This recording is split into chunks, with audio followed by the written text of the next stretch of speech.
Ancelotti and Everton managed to defeat Chelsea. Chelsea lose for the first time in the last 17 matches. Unfortunate, but inevitable. Mendy makes another error to go with the one he made against Leeds United. Lads, this is my review for Chelsea versus Everton at Goodison Park in the Premier League.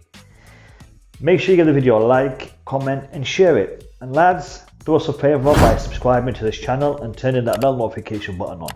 I would really appreciate that. Now let's get into this review.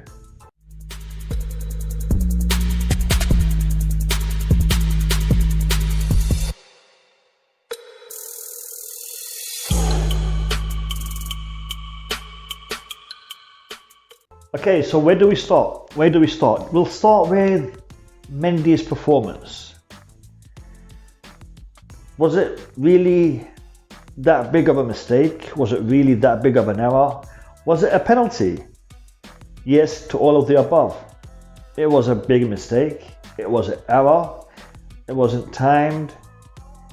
And he was at fault. And yes, it was a penalty. But lads, Edouard Mendy has been one of the integral parts of our defense and our success so far this season.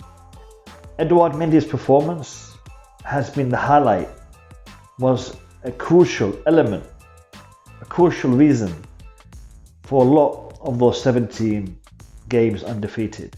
Therefore, for us to single him out as the reason why we lost the game yesterday is a big mistake. Edouard Mendy's performance was good. Edouard Mendy made some very good saves yesterday. Edouard Mendy made one blunder. And lads, I know if this was the other goalkeeper, we would be talking about it non-stop, calling him, useless, pretty much. And to be honest, those people who would call Kepa useless because of a mistake like that would have a point, because Kepa is known for making those kind of mistakes. Kepa is known for bad performances, letting goals in that others would save. Therefore, for us to be annoyed with Kepa for making a mistake like that, it's reasonable. But for Mendy, on the other hand, he can be excused a couple of mistakes. He can be excused a couple of errors. Because generally, the way Mendy plays, he will be saving us 9 times out of 10. Therefore, I do not blame him for the defeat. I think we should have put away a lot of those chances that hit the post, hit the bar. We should really have put those chances away. I know it's a matter of luck. One day it goes your way, one day it goes the other way. But I think generally the performance yesterday wasn't great. And there was a lot of things we could talk about. This player could have done this, this player could have done that. The fact that we have so many injuries, especially when it comes to the wingers. And this is one thing I want to address. Lads, we all knew we were short in the winger department coming into this season. There was a lot of talk. Me personally and other YouTubers and a lot of the fans were saying, let's get another winger. We were talking about Said bin Rahma as being one of the players that we could have got, that we should have got.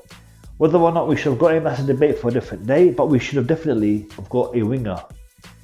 Do you guys remember a very good winger by the name of Bogar? That we should have really retained his services rather than allowing him to continue with Sassuolo. And it is where it is, but really we should have got that winger. And lads, there are a couple of wingers in the team that could have been pushed forward into the first team, yet they haven't been because of injuries, because of form, because of other aspects. But we are short of wingers, and that should have been addressed in one way or the other. Now, coming into this game, we don't have any wingers, literally. Pulisic was the last remaining winger, and his injury seems to have come back. So Ziyech, Callum, Pulisic are out. what does Lampard do? Lampard decides to continue with the formation that we're playing, the 4-3-3, and utilize Havertz and Werner as our wingers. You know what, lads? Would it not have made more sense to have played a different formation? You could have played a 4-1-2-1-2 formation. 4-1-2-1-2 formation. Okay, a narrow 4-1-2-1-2, and those of you who play FIFA know what I'm talking about. We could have had Werner and Giroud up front. Behind them, Havertz, Cover, Mount on either end, Kante just behind them. It would have been a similar formation to what we did play, but would have been a narrower formation and not relying on the width of the wingers, but relying on having two men up front with a number 10 just behind them. Why doesn't Lampard utilize different formations? Why is he sticking? I mean, Lampard has used 3 formations this season. He's utilized the 5 at the back, the 4-3-3 formation, and he's utilized the 4-2-3-1 formation. That is it. There's a lot of different formations that we can be using, that we can be trying. And I want to see Lampard try to use formations that suit the squad that he has, the players that he has, the team that he has. Don't play a winger formation where you don't have any wingers. It makes sense, doesn't it? I mean, don't play a winger formation if you don't have any wingers. And that is my main concern. Lads, Lampard is doing a great job. I'm not here to bash Lampard. Lampard has done a great job. I'll be honest with you, early on in this season, I was concerned and I wasn't too comfortable with Lampard's performance. His man management, there were issues in the team I wasn't very comfortable with, but he turned a corner and he has done brilliantly. The performances that we've had recently have been brilliant. 17 matches undefeated. Only a handful of goals going in, a mad number of goals being scored. So our performances have been good. And a lot of teams are afraid and are worried to play Chelsea. All of that I'm really happy with. Lampard achieved that. So I'm not here to bash Lampard, but what I am here to say is Lampard does need to step up and start addressing some of these issues, because I want to see a brilliant Chelsea team. I want to see some brilliant performances. I want to see some trophies.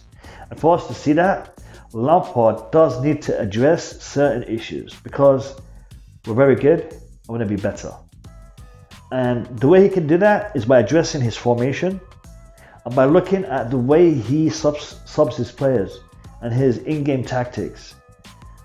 He needs to tweak that a little bit. He's not far away from it. He needs to tweak it a little bit. And lads, I'm not expert. I'm just saying what I'm seeing. And maybe I'm seeing things differently than Lampard. So I'm just, putting it out there, and maybe I'm right, maybe I'm wrong. But one thing both me and Lampard have in common is we both want to see success for Chelsea. And I really hope that Lampard can address those issues. And that really is it. I don't want to really go into the performances of each and every one of these players, because at the end of the day, players have good games and they have bad games. And today, generally, we had a bad game. Generally. There were some good things, Reece James had a good game. Havertz, his game was alright. He's still getting there. So I don't really want to address the players. But all in all, poor performance on the night in regards to the result. So Ancelotti, congratulations, mate. You defeated Lampard, and you got revenge for the game last season. Was it 4-0? Gilmore. Anyway, lads, that is it for my review. Sorry for being away for a couple of days. You've just been under the weather. I'll catch you in my next upload, lads. Take care of yourselves and peace out.